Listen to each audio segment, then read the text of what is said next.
Assalamualaikum Sawari. Cha. Okay, kali ni Sister Puaka nak brought to you cerita seram asrama.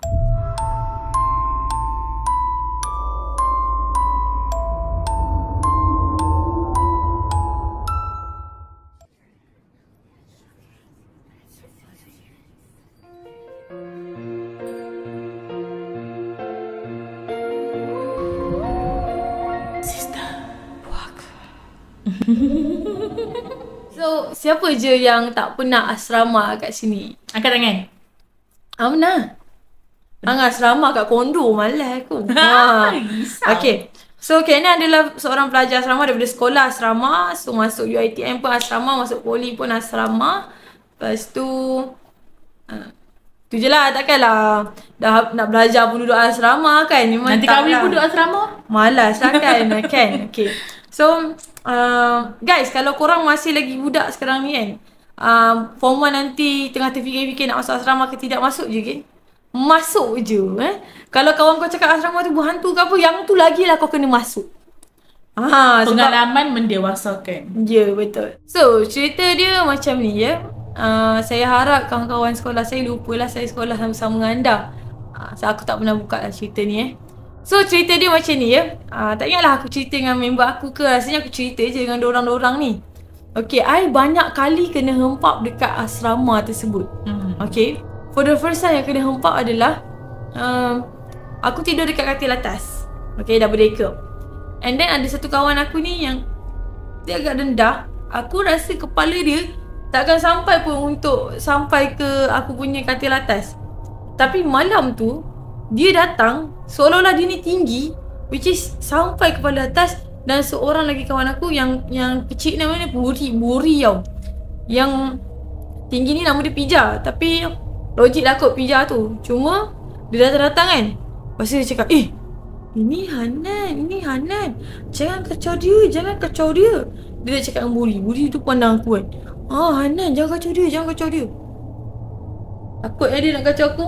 Tak tahu lah. Okay, tapi itulah yang dia cakap menyebabkan aku nak bangun. Macam, bila aku nak bangun tu, rupa-rupanya baru aku rasa macam, aku baru terbangun daripada mimpi.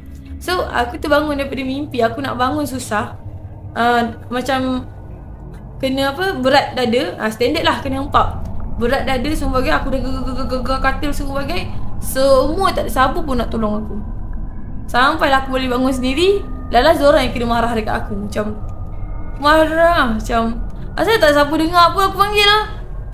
Memang tak dengar pun. Aku gegar katil takkan tak dengar. Bawa aku budak kembar tau. Perempuan kan. Lepas tu macam adalah gegar katil. Tapi aku ingat kau pun gigil ke apa. Aku tak tahu kenapa aku marah. Mungkin sebab masa tu macam for the first time kot kena macam tu. Aku rasa nak mati ke apa ke. So yeah. So tu first. Cerita pendek lah. Banyak kali sebenarnya. Tapi yang seram lah. Second. Okay, macam ni. Kan setiap asrama ada roll-call. Roll-call tahu roll-call? Tahu. Perhimpunan tiba-tiba. Okay. Yang nak check student cukup ke tak, aku ada fly. Yeah. So malam tu tiba-tiba dia ada buat roll-call tau. Aku dah nak baring ni. Aku ni budak softball. So bila dah petang dah penat tau. Lepas tu malam kena pergi prep pula tu kan. Malam tu aku pastikan aku terus balik. Aku nak tidur. So tiba-tiba baru je nak lelap, member aku Alia ni datang daripada pintu dorm. Serap buka, dia pergi ke atas aku. Hanan bangun. Rokok. Hanan bangun, rokok. Annoying gila dia panggil aku macam tu kan. Lepas tu aku macam, aduh. Lepas tu aku macam panggil dah kawan sebelah. Sebab kawan sebelah pun dah baring tau. Abang kawan sebelah, aku pandang kawan sebelah. Orang yang kejut aku dengan orang yang baring sebelah aku adalah orang yang sama. Alia juga. Siapa yang fake? Mana yang fake? Kalau Ika yang datang aku tahulah dua-dua fake. Tak apa. Lah risau. So ni macam aku pun cuba nak bangun kan. Aku nak bangun, tak boleh bangun. So macam biasalah, dia proses himpap apa semua bagai, nak kena baca. So yeah. So aku kongsikan dua je lah. Dua pasal aku kena hempap dekat asrama sekolah menengah. So kita back to Ika pula. Ika, apa cerita kau pasal asrama? Okay. Aku masa sekolah aku memang tak duduk asrama. Okay. Mak aku tak bagi. Okay. Sebab dia kata aku tak boleh komit pun dengan peraturan asrama. Okay. Sebab Awal tak dia ada judge. sana. Dia judge awal. Okay, tapi masa kita nak dekat exam, kita akan ada macam baca Yasin, study week. Okay, study week Lepas tu kemudahan untuk student boleh duduk dekat asrama untuk study dengan kawan-kawan lain. And malam kan bila orang buat prep kan, bolehlah study sekali lah. So aku ni kan aku tak pernah duduk asrama. So macam saya nak duduk asrama kan. Lepas tu pergilah. Tapi masa tu aku duduk sehari je lah. Petang tu dah habis kelas apa semua, baliklah asrama ikut kawan aku. So kita orang sampai asrama sebab asrama pun dekat je. Dalam pukul 6.30 macam tu kan, 6.45 macam tu lah. Lepas tu dia kata, Ika nanti kita mandi nak dekat pukul 7 sebab apa sekarang ni toilet penuh. Lepas tu aku macam, okey macam tu lah kan. Lepas tu dia cakap mandi dekat toilet tu kena pakai kain basahan sebab mandi ramai-ramai kan. Lepas tu aku macam, okey lah. Sebab dia macam ada kolah tengah-tengah. Lepas tu ada untuk kita mandi lah. Tak minatnya aku. Dia keliling dia cuma ada toilet je. Takkanlah kita nak masuk toilet untuk mandi kan. Lepas tu aku macam, tak apalah, memang aku dah standby sebab daripada bagi tak aku duduk asrama ni. Lepas tu tak apalah. Aku pun masuklah toilet tu untuk mandi. Lepas tu member aku cakap, nanti kalau kata habis mandi dulu, pergilah sidai kain basahan tu dekat, ada penyidai sebelah toilet. Pergilah sidai kat belakang. Lepas tu belakang toilet tu pula sebenarnya rel kereta api. And ada hutan-hutan sikit lah. So tak apalah, aku pun dah habis-habis mandi pun semua, aku pergilah sidai. Okay, masa sidai tu aku nampak nenek kebayan. Memang betul-betul how she looks like. Aku nampak dia daripada belakang. Memang macam, masa aku pergi nak sidai tu tak nampak pun dia. Tapi bila kita dah sidai-sidai tu, bila kita macam, mestilah kita akan bergerak sikit ke, tengok belakang ke, aku ternampak dia. Nah, daripada belakang, jalan lah bongkok, slow jalan Lepas tu aku macam, aku macam nak jerit tau panggil kawan aku. So aku tengok belakang. Lepas tu aku tengok depan lagi. Mesti apa shock dia dah hilang kan. Tak, dia ada lagi. Tapi apa yang peliknya, dia bukanlah duduk depan muka aku. Hampa ni Tok So duduk bayar aku, bukan? Tapi apa yang peliknya, tadi dia berjalan dekat tempat ampaian. Sekarang ni dia dah lintas landasan kereta api.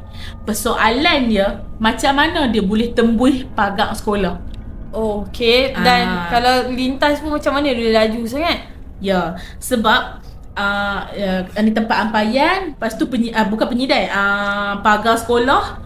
Lepas tu rel kereta api.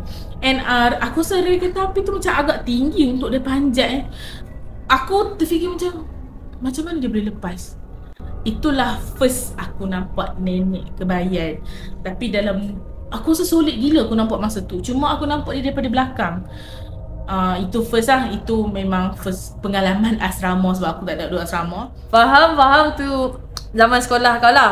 So kita beranjak ke zaman belajar pula. Of course time satu duduk dekat college lah. Duduk dekat asrama. For you guys information lah, aku mula-mula masuk UiTM.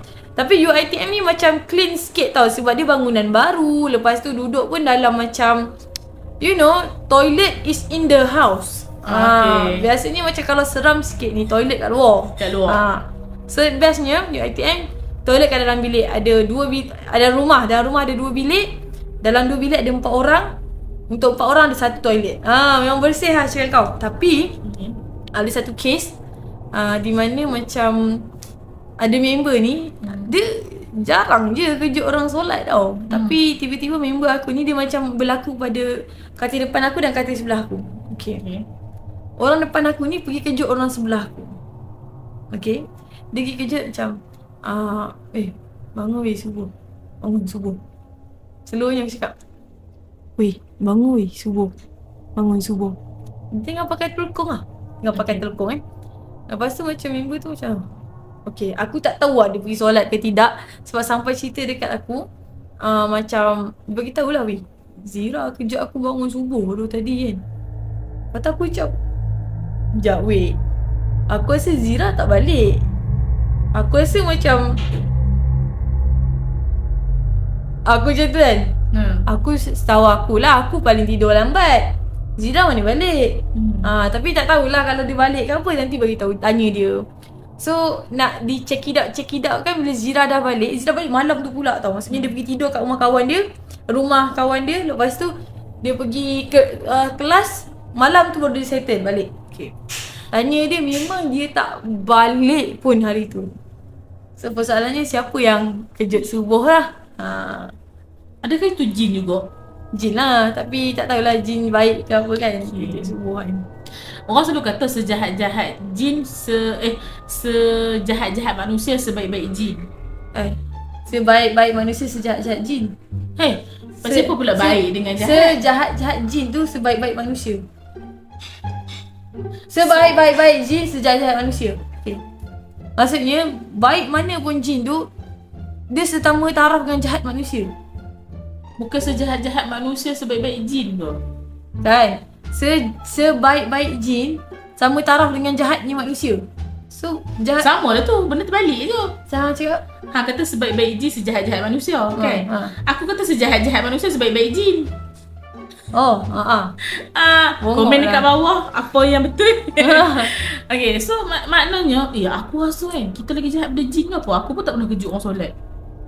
Nak solat sebenarnya benar-benar kita tak tahu niat dia, mungkin nak menakutkan. Sebab kalau tak, kenapa kau tak menyamar masa Zira tu ada? So orang husnuzon. Risau. So ada lagi.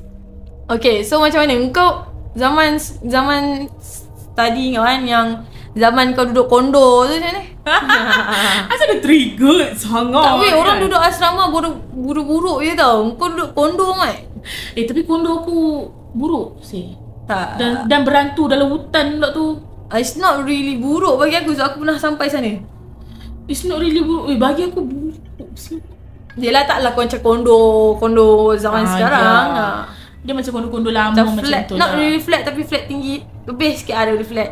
Sebab dia nama kondo. So panggil lah kondo. Kau dah tulis flat, kau panggil flat kan. Okay, so cerita dia, aku ni belajar UiTM yang ada kutu. Bersekutu lah. Jangan minum susu banyak. Nanti naik kutu. Okay, so aku belajar dekat UiTM bersekutu lah. Maknanya aku akan study dekat swasta, tapi aku grade under UiTM. Okay, sebab aku ni belajar-belajar terpinggir. Tak lepas nak masuk UiTM. Senang ceritanya, aku dah reject UiTM. Lepas tu bila kau nak course kau kan? Sebenarnya aku sorok tu, surat-surat aku nak sambung belajar tu, sebab aku tak nak sambung. Tapi last surat yang bersekutu tu jumpa dekat mak aku. So aku kenalah pergi study juga. Ya Allah, ruginya. Dah mahal. Okay, so memang mahal tu satu hal lah. Okay, lepas tu dia orang ni macam sewa kondo untuk tempatkan student tau. So okay, tak apalah, duduk lah. So kita orang satu rumah 8 orang. 8 orang. Kata dia berdeka ada 4. So memang dua-dua lah. Rumah tu dia ada satu bilik je. Bilik dia pun luas. Ada tanda semualah, apa semua macam bilik tu lah. Bilik dia papan kan, pintu tu buka kan, sliding door. Bukan. Okay, so cerita dia masa dekat situ yang paling biasa-biasa sekali kena. First kali, kita orang kalau macam hari Jumaat malam Sabtu, kita orang suka lepak ramai-ramai dalam bilik sembang-sembang. Ikutlah cerita hantu ke apa kan. Lepas tu tiba-tiba ada seorang ni, kita orang panggil nama Kak Su tau. Kak Su ni dia pergi dapur, dia nak basuh piring bedak sejuk. Masa tu dia pakai bedak sejuk. Lepas tu dia pergilah dapur nak basuh piring bedak sejuk tu lah. Tiba-tiba dia ni lari masuk dalam bilik. Okay, dia cakap, weh, dapur buka sendiri. Kita orang pakai dapur elektrik tau. Siapa yang pakai dapur elektrik dia tahu bila kita on dia akan bunyi tik macam tu. Okay, so aku tak nafikan apa dia cakap. Sebab apa? Aku dengar bunyi dapur dibuka tik tu. Tapi aku masa tu aku fikir macam, Kak Su ni lapar lagi kan. Tadi dah makan, tak kena nak masuk lagi. Tapi aku tak tanya banyak lah. Lepas tu bila dia lari masuk dalam bilik, dia cakap macam tu. Lepas tu aku macam tergamam. Lepas tu dia macam, kau tolonglah. Lepas tu dia pun cakap tak dengar pun, dia lain ni lah. Lepas tu aku cakap, tak, aku memang dengar. Lepas tu dia pun cakap lah macam, jomlah pergi check kan. Sekejap takkan nak biar dapur tu panas apa semua kan. Semua dah pakai tolak aku pergi ke depan. Hang paling berani. Lepas tu aku pun pergi lah dapur. Pergi dapur, aku tengok switch dia tutup. Macam mana ada bunyi tek tu. Tapi memang memang aku dengar bunyi tu. Lepas tu macam Kak Su tu cakap dapur buka sendiri tu. Dia tengok benda tu on ke ataupun dia dengar bunyi dia lari? Dia tengok benda tu memang on. Sebab kan dapur elektrik bila kita on dia akan menyala warna merah kan. Dia tengok benda tu. Sebab tu dia lari. Okey, lepas tu bila depo semua ni dah mai tengok benda tu, semua macam tu kan. So aku tengoklah keliling lah. Lepas tu dekat dapur tu kan ada yang bahagian grill tu, yang petak-petak tempat selalu orang sidai baju lah kan. Aku nampak macam ada benda putih terbang. Aku macam, weh, aku rasa ada yang nampak juga tau. Kan panggil, aku lupa dia nama kak tu apa, Nadia. Okay, bubuhlah bantal nama kak Nadia tu. Aku rasa dia nampak. Lepas tu dia macam, Iko macam tu kan. Dia buat kat aku kan. Lepas tu kita orang ni ramai-ramai daripada dapur jerit. Sekejap, sekarang ni yang plug dia tertutup. Tapi dia on tak Mira? Tak dah, okey. Okey, tak dah. Persoalannya satu, siapa tutup? Okey. Okey, itu satu. Lepas tu kita kalau tutup bunyi tak? Kalau tutup pun bunyi. Okey, faham. Lepas tu kita orang ni jerit ramai-ramai. Aku masa tu aku tumpang jerit sekali sebab aku rasa macam aku kena jerit.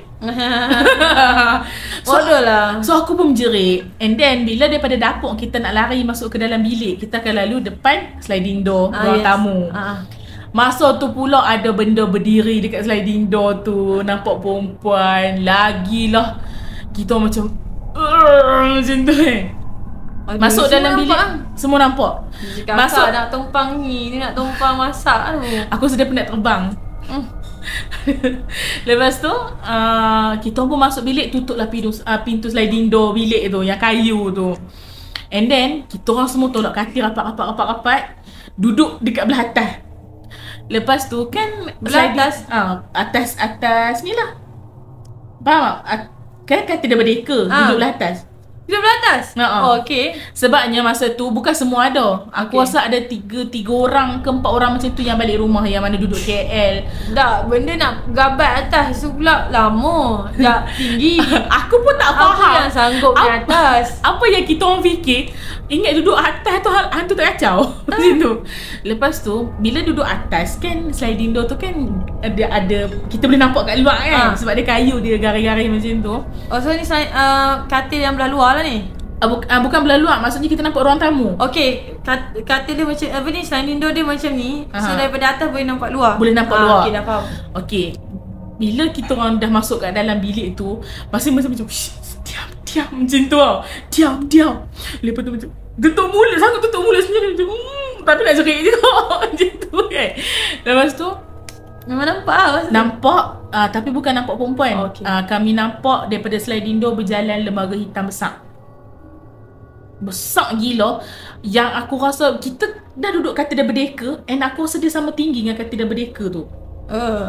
Lepas tu macam ya masing-masing nak menjerit macam tu weh, apa benda ni? Memang nampak dia melintas macam tu je. Lepas tu yang member aku ada seorang tu nama Dayah. Dia letak Quran dalam beg tau. Macam beg goodies tu kan. Lepas tu kan dia ambil Quran tu, dia gantung dekat sliding door tu kan, boleh gantung. So dia gantung, lepas tu dia letak Yasin apa semua kan. Lepas tu siapa tak cakap, dia kata, weh, bukan kita kena baca, kalau gantung jadi apa. Masa kita orang tengah bercakap-cakap tu, tiba-tiba sliding door tu bom, orang langgar. Aduh. Weh, masa tu cuak. Dia punya cuak tak payah nak cakap. Rasa nak berlari tau tak. Masa macam nak balik, sampai yang menyesalnya tak balik rumah, macam-macam lah. Lepas tu kita orang tidur lah beramai-ramai atas, belah atas tu. Aku yang tak boleh nak rabat daripada Eka pun rabat. Itu satu. Yang keduanya meninggalkan kesan dekat aku. Sebenarnya banyak jadi, tapi aku cerita yang mana teruk je lah. Yang meninggalkan kesan dekat aku, masa tu kita orang tengah borak-borak dekat beranda tau. 3 orang bergelak ketawa lah. Masa tu nak dekat maghrib. Kan housemate aku semua 8 orang. Okay, so 5 orang ni semua solat. Kejap nak tanya. Masa tu ada tak apa ni, budaya oi sambung? Ada. Pulak saya sambung, Selalu malam. Okey. Okay, dah rasa. Lepas tu aku yang 3 orang ni tak boleh solat lah. So kita orang bergelak ketawa dekat apa, dekat beranda tu. Macam seronok sangat, tak tahu pasal apa. Gelak, gedik, gatal semua ada. Lepas tu yang 5 orang ni, mereka ni mengaji aku semua. Sebab aku tak tahu lah minggu tu ada apa. Tapi dia orang ni tiba-tiba lah buat amal masa tu. Dia orang mengaji aku semua. Lepas tu sampailah mereka ni macam tegur kita orang macam, seronok sangat gelak ni, macam tu. Lepas tu dekat surau ada macam ada ceramah agama ke apa tau. Lepas tu mereka dia cakap lah kalau mana yang uzur ke apa tak payah pergi pun tak apa, sebab takut surau tak muat. So tak apalah, mereka ni dah habis solat maghrib, mereka pun siap-siap lah pakai telekong nak pergi surau. Lepas tu kami yang 3 orang ni hantar lah mereka ni pergi dekat lift. Sajalah kan nak da'i mereka pergi surau. Lepas tu hantarlah mereka ni pergi dekat lift. Jarak rumah aku dengan lift tak jauh mana pun, ada lah dalam 4-5 tapak je. And then dah hantar mereka dah naik lift, tiba-tiba kawan aku yang 2 orang ni bergurau kami 3 orang. Mereka ni macam lari. Lepas tu mereka lari tinggal aku seorang-seorang dekat lift tu. Lepas tu mereka masuk rumah. Okay, aku Asal lari lah. Ha? Asal lari. Mereka saja nak tinggal aku seorang-seorang lah. Okay. Lepas tu aku ni pergilah nak buka pintu. Tiba-tiba pintu tak boleh buka. Lepas tu aku isyak mereka kunci. Atau aku cakap lah, woi buka lah pintu, cakap macam tu kan. Lepas tu dia kata, buka je lah, buka kunci pun. Masa tu aku dah pelik. Sebab apa? Rumah aku pernah sekali tu kita orang tertinggal kunci tau.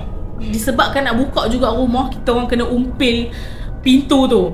So lubang dia jadi macam senang. So orang kata kalau angin kuat pun pintu dah boleh terbuka kalau kita tak selok. So aku dah macam tak boleh buka, tak boleh buka. Sampailah satu tahap aku tolak dengan badan tau. Lepas tu aku macam, aku rasa panas belakang aku. Uish. Aku rasa panas macam, aku tak tahu lah, tapi aku rasa kalau orang berdiri belakang kita and benda tu, orang tu lagi besar daripada kita, kita boleh rasa dia punya figure. Okay. So aku rasa macam ada orang bernafas, ada benda panas belakang telinga aku, apa semua kan. Lepas tu aku dah tolak dengan badan, aku macam apa tu, Allahu Akbar. Serentak dengan tu ada tangan besar pegang kepala aku macam ni. Dia tolak. Allah, dia tolak. Kepala aku terantuk dekat pintu. Okay. So bila dah terantuk dekat pintu tu, aku jadi macam sakit lah kan. Pintu pun dah terbuka. Macam bila aku cakap Allah tu je, macam benda yang besar tengah tahan dekat dalam tu lepas macam tu je. So bila aku dah masuk dalam rumah, aku pegang kepala aku macam, weh apa benda lah apa ni, sakit kot kepala aku terantuk. So mereka ni pun keluar daripada bilik. Rupanya dia pun menyorok dalam bilik. Lepas tu kan bila keluar daripada bilik, muka masing-masing pucat. Betul sebab apa? Sebabnya seorang Adila, aku ingat nama dia Dila, dia cakap macam ni, Ika, darah. Dia cakap macam tu je, darah. Lepas tu aku tak perasan, aku dah pegang kepala. Aku tengok atas lantai, darah menitik. Lepas tu aku tengok tangan, darah dia meleleh-leleh. Banyak. Darah dia meleleh-leleh. Lepas tu aku macam, kenapa ni? Aku pergilah depan cermin, aku selok rambut. Terbelah. Aduh, tak sakit kan situ? Dia disebabkan kita terantuk kuat, dia rasa macam kebas tau. Dia rasa macam berpinak lah. Lepas tu dia pun ni cuak macam macam mana ni kan. Lepas tu dia pun kata panggil dia orang yang baru nak pergi surau. Lepas tu bila dia orang ni tengok dekat beranda, dia orang yang naik lift ni baru sampai kat bawah, baru berjalan nak menuju surau lah. So dia orang ni pun jerit-jerit. Selalunya kalau jerit pada atas dengar je sampai bawah. Tapi nak dijadikan cerita, masa tu dia orang jerit, dia orang tu tak dengar langsung. Okay, ni tingkat berapa tak tinggi lah. Aku 23 kot. Tinggi. 22, 23 macam tu lah. Lepas tu kawan aku ni pun, Ika tunggu sekejap, kita orang pergi panggil. So dia orang ni pun tinggal aku seorang-seorang kat rumah. Lah, nak jadi cerita. Bila dah tinggal aku seorang-seorang dekat rumah, aku dengar bunyi macam tu. Tak nak dengar cerita kau. Takut Dia macam gelak puas hati gila. Lepas tu aku macam, aku jadi blur. Lepas tu aku nangis, ibu nak balik. Bukan nangis takut, nangis ibu nak balik. Lepas tu bila aku dah nangis dengan keadaan kuat, jiran aku sebelah dengar. Sebab sliding door buka. Mungkin dia tengah lepak isap rokok kot, sebab jiran sebelah budak lelaki. Ha. Lepas tu diorang cakap, dia pun panggil aku Adibah Noh. Ha. Weh Adibah okey tak? Dia cakap, weh Adibah. Lepas tu kan, bila diorang ni dah naik dengan housemate aku yang lain, diorang budak bujang tu pun keluar. Dia cakap, aku dengar apa tu Adibah Noh menangis, kenapa? Lepas tu dia pun cerita, weh apa tu Ika berdarah lah. Bila dia dengar Ika berdarah, terus dia pun buka pintu macam, Ika okey tak? Dah tukar nama, elok panggil Ika. Lepas tu bawa lah pergi hospital, berjahit apa semua. So kesan dia adalah Budak sampai lelaki sekarang tolong kat lah. budak lelaki tolong panggil warden. Okay. Bagi tahu apa semua. Lepas tu perempuan lah yang bawa pergi hospital. Siapa? Warden lah? Warden bawa, tapi housemate aku ikut 2 orang. Okay, faham. So aku rasa macam itulah pengalaman paling teruk sekali. Teruk. And sebenarnya kejadian sebelum benda tu berlaku, macam contohnya hari semalam tu, rumah aku ni dia berdepan dengan tangga tau. So kalau buka pintu nampak tangga. Okay, kalau kita tahu pintu rentangan ni berat. Betul? Kalau angin tolak pun takkan boleh buka. Tapi aku pelik, kenapa pintu rintangan dekat depan rumah aku tu sentiasa terbuka. Aku dah tutup, dia terbuka. Aku dah tutup, dia terbuka. Kalau kata orang buka pun, dia akan automatik tutup kan. Tapi ni dia terbuka. And ada sekali tu, aku nak, semalam tu lah, aku nak pergi buang sampah. Aku buka-buka, pintu tu terbuka. Okay, lepas tu aku tutup dulu, aku pergi buang sampah. Lepas tu aku balik, aku tak perasan lah pintu tu terbuka ke tertutup, aku tak perasan. Tapi masa aku nak buka pintu, aku dengar macam Ika macam tu. Otak dia. Lepas tu aku pusing belakang, aku tengok pintu tu terbuka. Aku ni dengan keadaan marah, aku pergi masuk dalam rumah, aku ambil ayat Yasin, aku percurah dekat tangga tu. Lepas tu aku tutup. Aku rasa sebab tu kot dia marah ke apa, aku tak tahu lah. And lagi satu, tangga tu sangat pelik sebabnya setiap kali orang technician repair lampu, sehari out. Dia bukan satu tingkat je out tau, the whole level semua tak boleh pakai. So dia duduk kat tangga tu lah. Sampai orang tak tahu apa problem dekat tangga tu. And dia orang pernah juga tertangkap gambar ada budak kecil perempuan pakai baju putih dekat situ. And disebabkan benda tu dah viral lah dekat kita orang punya hostel. Ada sesetengah budak yang simpan gambar tu sampai kena kacau dengan budak tu. So bila pergi berubat, dia orang cakap ada simpan gambar apa-apa tak padam. Padam. Macam tu lah. So itulah kisah yang teruk aku berlaku kat hostel. Kau tak selalu duduk hostel macam aku, tapi kau punya cerita lagi seram kan? Cukup lah sampai sekarang bekas dia. Itulah aku pernah tengok sebenarnya. So guys, itu saja cerita daripada kami. Lagipun dah malam teruk ni, kita orang pun dah mengantuk. Mata aku dah macam, nasib baik tak merah. So thank you so much guys yang dah dengar cerita kita orang. Boleh tengok balik XP daripada Ika, ataupun boleh tengok balik daripada Kak Nan. So keep supporting. Thank you so much Kak Pun Kak.